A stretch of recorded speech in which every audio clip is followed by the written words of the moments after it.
We've got 3 Mercedes SLs in this garage at the moment, and I'm going to do a short video on where the various fuses and fuel pump relays live in each car.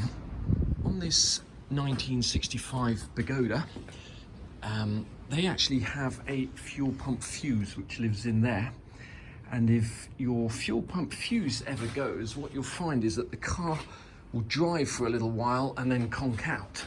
On the later 107 SLs, they had a fuel pump relay, and on the earlier SLs, this is a 1976 SL, the fuel pump relay looked like this. And if you have a problem with your fuel pump relay or it fails, the symptoms will be that your car will fire up for a second and then die. You generally won't be able to drive the car any distance. And the good news is that these fuel pump relays for these earlier 107 SLs are actually available for just a few pounds from Euro Car Parts, and that's the part number there. It's always worth carrying a spare if you've got one of the earlier SLs. And the fuel pump relay on this particular car is located just underneath the dash here. Let's see if we get some lights on there. So underneath the dash, you probably won't be able to see it on this video, but you can get to it generally without having to take the whole car to pieces.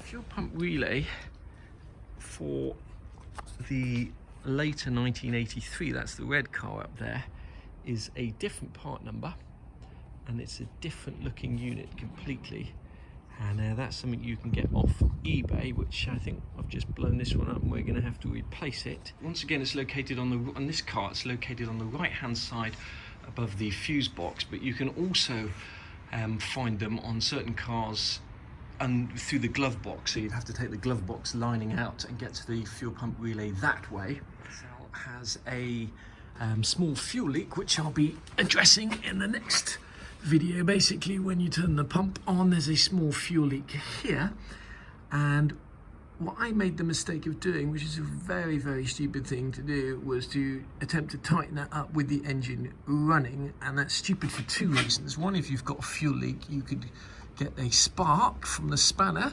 ignite that fuel, and 2, if you touch that and you happen to touch the positive terminal, you will blow the fuel pump relay, which is exactly what I very foolishly do. Is going to be showing you how to get a fuel pump relay out of one of the later SLs, and also how to repair it and save yourself hundreds of pounds. Just a reminder that these later SLs don't have a fuse for the fuel pump, they have a relay. It's located behind this panel here, and if you've got a faulty or knackered fuel pump relay, the symptoms will be that your car engine turns over but it never fires, or it fires very briefly and then dies. That could be one of the symptoms. So to get that fuel pump to get to the fuel pump relay, the first thing you need to do is take off this panel here, sorry, this metal strip here, and that should allow you to get that piece out there.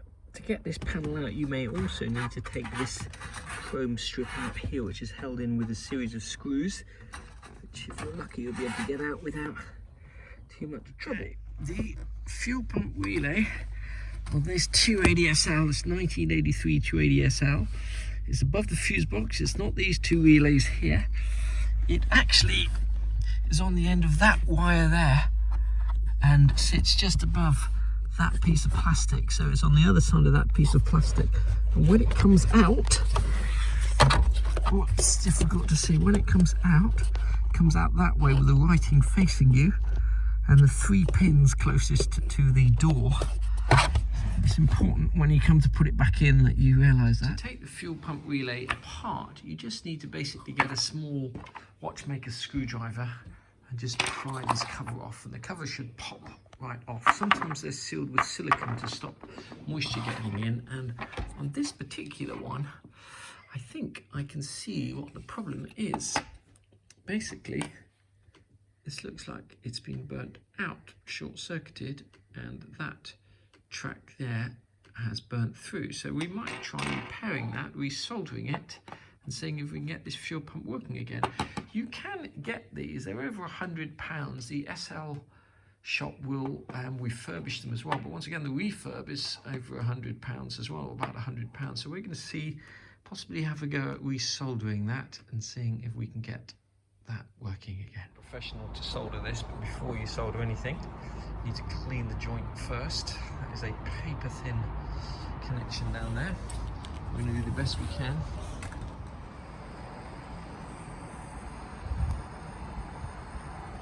Resoldered the fuel pump relay, inserted it, reconnected the battery. Let's see if this car fires up.